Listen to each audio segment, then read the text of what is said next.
যতদিন অবধি আমরা জাস্টিস পাচ্ছি ততদিন অবধি আমরা আন্দোলন চালিয়ে যাব এবং দোষীদের দৃষ্টান্তমূলক শাস্তির দাবি চাইছি আমরা। অ্যাটলিস্ট ক্যাপিটাল পানিশমেন্ট যেন তারা পায় এবং সঠিক লোক যেন ধরা পড়ে সেই অনুরোধটা আমি রাখতে চাইছি প্রশাসনের কাছে।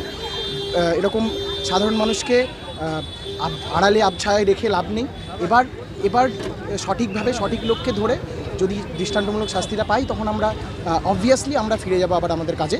আমরা শুধু এখন অবধি ওপিডিগুলো বন্ধ করে রেখেছি এবং এমএসবিউ যেহেতু আপনার কথার উত্তরটা দিয়ে দিই, এমএসবিউ স্যার বলেছেন যে খুলে দিতে। আমরা স্টুডেন্ট এবং অন ডিউটির যারা ডক্টররা আছে সবাই মিলে বলছি যতদিন না অবধি দোষীরা গ্রেফতার হচ্ছে এবং শাস্তি পাচ্ছে ততদিন অবধি আমরা কিন্তু ওপিডি শুরু করছি না।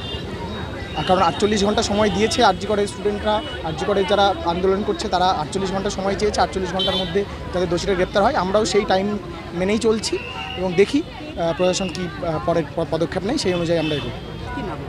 শাহবাজ শেখ, ইন্টার্ন।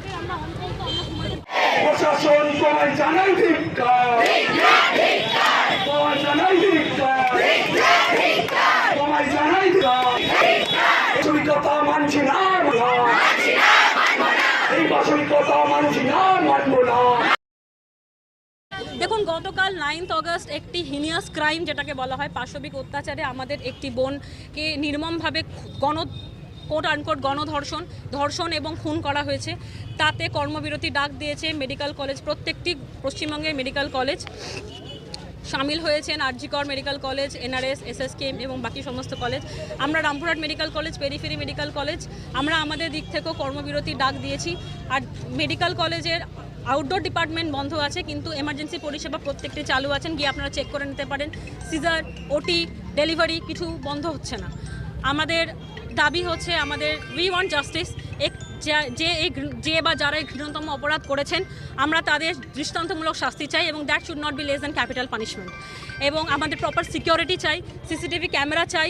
যে এই সব জিনিসগুলোর জন্য আজকে একটি বোনের জীবন দিতে হলো যেন আর পরবর্তীকালে আমার কোনো বোন বা দিদি বা মাসি বা পিসি বা বন্ধু বান্ধব কারোর সাথে যেন এই জিনিসটা না হয়। আমরা নিজেরা 24 ঘন্টা, 48 ঘন্টা, 60 ঘন্টা একা হসপিটালে ঘুরে বেড়াই। যদি হসপিটাল আমাকে আমার নিরাপত্তা না দিতে পারে, if I am not feeling safe at my own home, বা এটা আমার নিজের সেকেন্ড হোম, আমি যদি আমার বাড়ির এখানে সেই সেফটিটা ফিল না করি আমি কাজ করব কি করে? আমাকে যদি এই সিকিউরিটি, এই সেফটি একজন মহিলা ডাক্তার হিসেবে আমি না পাই, যেটা আমাদের কখনো ফিল করতে হয়নি। আমি দীর্ঘ 13 বছর এই ফিল্ডে আছি। আমাদের কখনো মনে হয়নি যে তুমি মেয়ে তাই তোমাকে এই ট্রিটমেন্ট করতে দেওয়া হবে না, তুমি মেয়ে তাই তুমি নাইট ডিউটি করবে না। আজকে যদি আমাকে সত্যি ভাবতে হয় যে আমি মেয়ে বলে আমাকে আমার চিকিৎসা করতে আমাকে দেওয়া হচ্ছে না, সেক্ষেত্রে এর থেকে খারাপ বোধহয় কিছু হতে পারে না।